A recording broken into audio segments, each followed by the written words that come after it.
مرنے سے پہلے باپ نے اپنے بیٹے کو نصیحت کی کہ بیٹا کبھی بھی بیری کا درخت اپنے دروازے کے آگے نہ لگانا، کبھی بھی عورت کو راز نہ بتانا، اور کبھی بھی کسی پولیس والے سے یاری نہ لگانا۔ وہ فوت ہو گیا تو اس کے بیٹے کو تجسس ہوا کہ ان باتوں کے پیچھے راز کیا ہے، میں ضرور معلوم کروں گا۔ اس نے دروازے کے آگے ایک بیری کا پودا لگا لیا اور ایک پولیس والے سے یاری لگا لی۔ وقت گزرتا رہا، وہ پودا درخت میں تبدیل ہو گیا اور پولیس والے سے یاری بھی اس کی گہری ہو گئی۔ ایک دن وہ ڈیرے پہ گیا، اس نے وہاں بکرا ذبح کیا اور اس کا سر کاٹ کر ایک کپڑے میں لپیٹا جس پہ ہلکا پھلکا خون بھی لگا ہوا تھا۔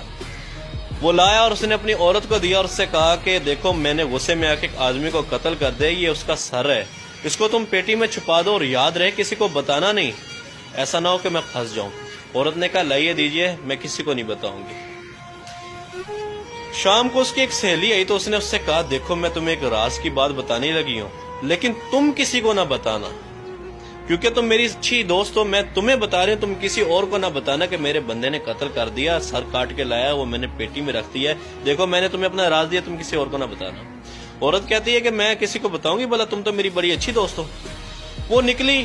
دوسرے گھر میں گئی تو اسی طرح اپنے خاص دوست کو جا کے اس نے بھی یہ بات بتا دی، تمہیں بتانے لگی ہوں، تم کسی اور کو نہ بتانا،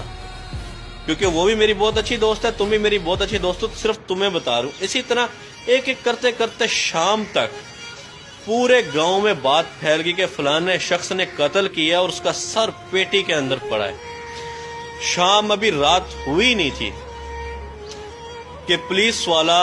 اور گاڑی لے کے اس کے دروازے پہ پہنچ گیا، اور دروازے پہ جیسی پہنچا اور باہر سے دروازہ کھڑکایا، فلانے باہر نکل، ہمیں پتہ چلا کہ تو نے قتل کیا ہے۔ جیسی وہ بندہ گھر سے باہر نکلا تو گھر کے آگے بیری کا